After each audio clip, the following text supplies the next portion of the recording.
Happy Endings by Margaret Atwood. John and Mary meet. What happens next? If you want a happy ending, try A. A. John and Mary fall in love and get married. They both have worthwhile and remunerative jobs which they find stimulating and challenging. They buy a charming house.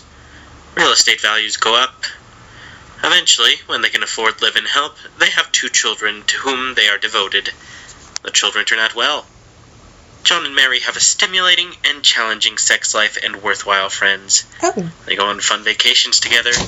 They retire. They both have hobbies which they find stimulating and challenging. Eventually they die. This is the end of the story. B. Mary falls in love with John, but John doesn't fall in love with Mary. He merely uses her body for selfish pleasure and ego gratification of a tepid kind. Oh my god, me. He comes to her apartment twice a week and she cooks him dinner. You'll notice that he doesn't even consider worth the price of a dinner out. And after he's eaten dinner, he fucks her, and after that he falls asleep while she does the dishes, so he won't think she's untidy, having all those dirty dishes lying around, and puts on fresh lipstick so she'll look good when he wakes up. But when he wakes up, he doesn't even notice. He puts on his socks, and his shorts, and his pants, and his shirt, and his ties, and his shoes. The reverse order from the one in which he took them off. He doesn't take off Mary's clothes. She takes them off herself. She acts as if she's dying for it every time, not because she likes sex exactly, she doesn't, but she wants John to think she does, because if they do it often enough, surely he'll get used to her, he'll come to depend on her, and they will get married. But John goes out the door with hardly so much as a good night, and 3 days later he turns up at 6 o'clock and they do the whole thing over again. Mary gets run down. Crying is bad for your face, everyone knows that, and so does Mary, but she can't stop. People at work notice. Her friends tell her John is a rat, a pig, a dog. He isn't good enough for her, but she can't believe it. Inside John, she thinks, is another John, who is much nicer. The other John will emerge like a butterfly from a cocoon, a jack from a box, a pit from a prune, if the first John is only squeezed enough. One evening, John complains about the food. He has never complained about her food before. Mary is hurt. Her friends tell her they've seen him in a restaurant with another woman whose name is Madge. It's not even Madge that finally gets to Mary, it's the restaurant. John has never taken Mary to a restaurant. Mary collects all the sleeping pills and aspirins she can find, and takes them in a half bottle of sherry. You can see what kind of woman she is by the fact that it's not even whiskey. She leaves a note for John. She hopes he'll discover her and get her to the hospital in time, and repent, and then they can get married. But this fails to happen, and she dies. John marries Madge, and everything continues as in A.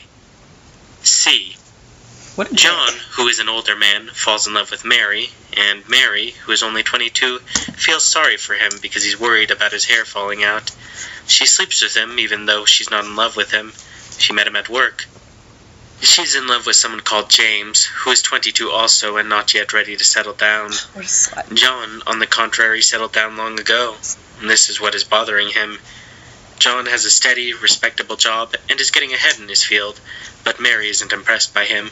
She's impressed by James, who has a motorcycle and a fabulous record collection. But James is often away on his motorcycle, being free. Freedom isn't the same for girls, so in the meantime Mary spends Thursday evenings with John. Thursdays are the only days John can get away. John is married to a woman called Madge, and they have 2 children, a charming house which they bought just before the real estate values went up, and hobbies which they find stimulating and challenging when they have the time. John tells Mary how important she is to him, but of course he can't leave his wife because a commitment is a commitment. He goes on about this more than is necessary, and Mary finds it boring. But older men can keep it up longer, so on the whole she has a fairly good time. One day, James breezes in on his motorcycle with some top-grade California hybrid, and James and Mary get higher than you'd possibly believe, and they climb into bed.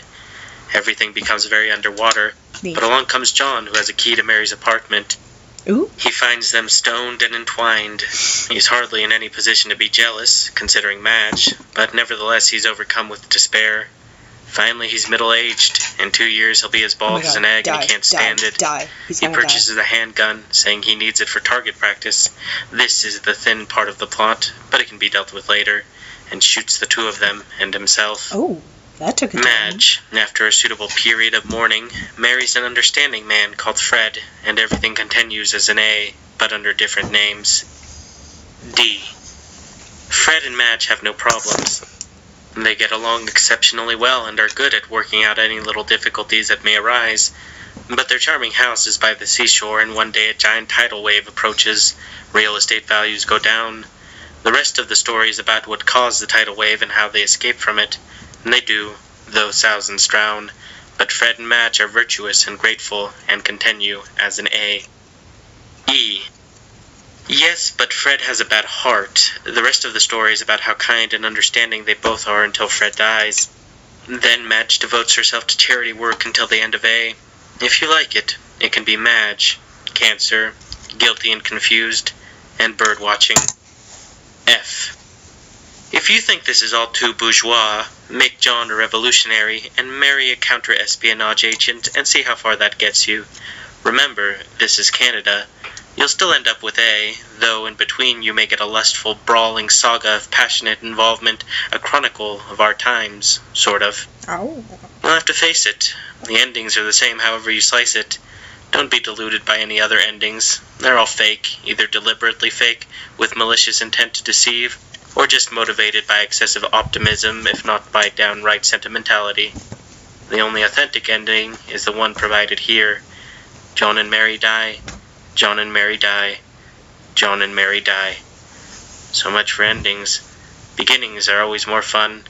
True connoisseurs, however, are known to favor the stretch in between, since it's the hardest to do anything with. That's about all that can be said for plots, which anyway are just one thing after another, a what and a what and a what. Now try how and why. Is it sad that I love that?